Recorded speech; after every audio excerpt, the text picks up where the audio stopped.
setiamu yang kurasakan lebih tinggi dari langit biru.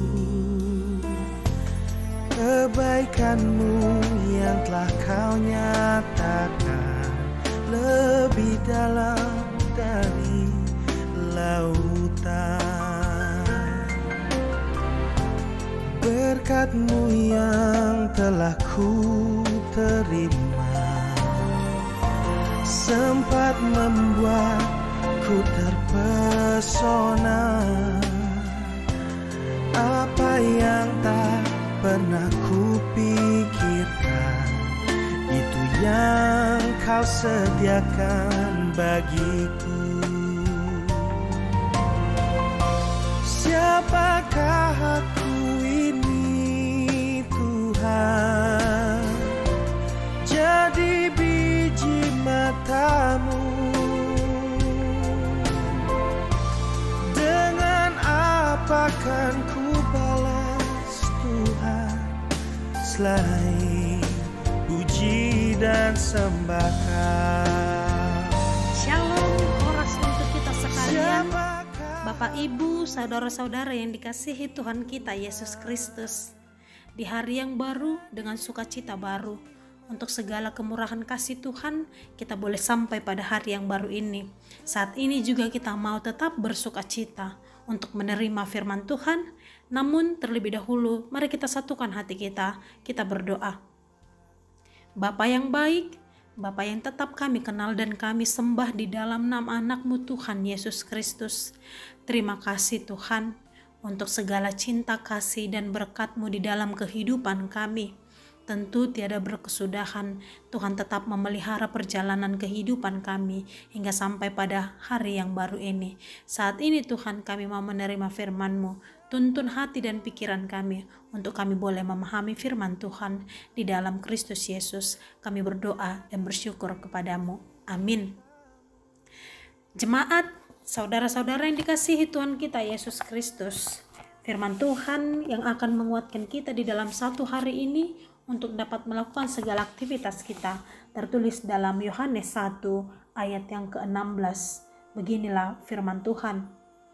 Karena dari kepenuhannya kita semua telah menerima kasih karunia demi kasih karunia.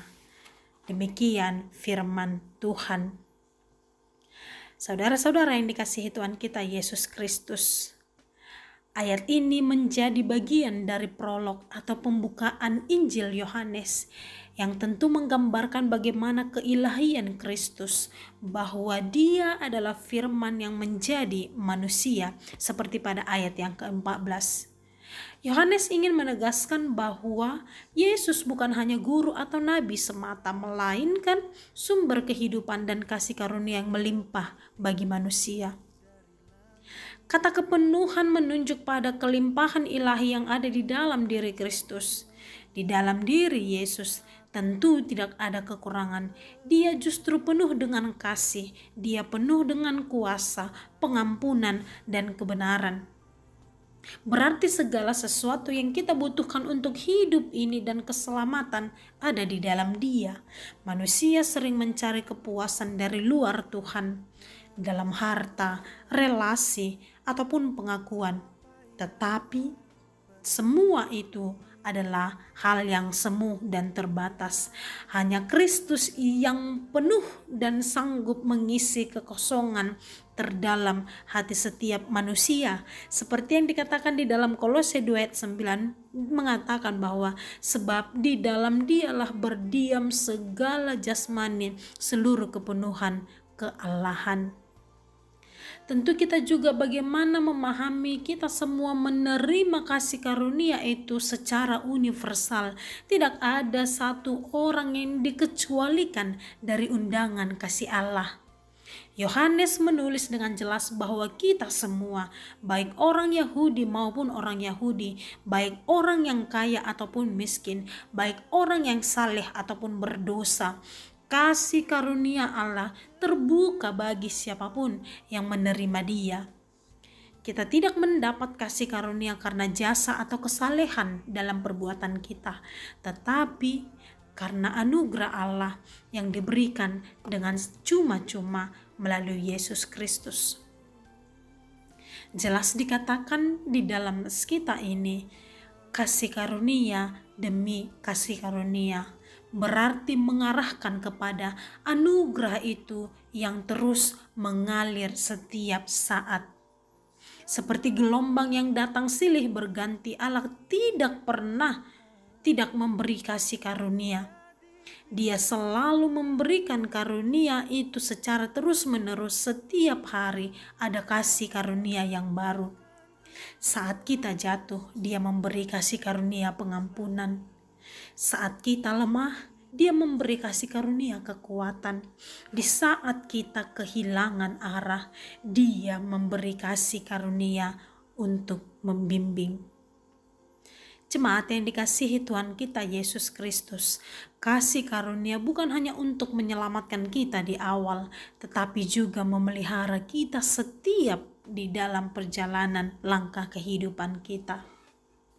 Maka dari itu, mari kita hidup dalam rasa cukup di dalam Kristus.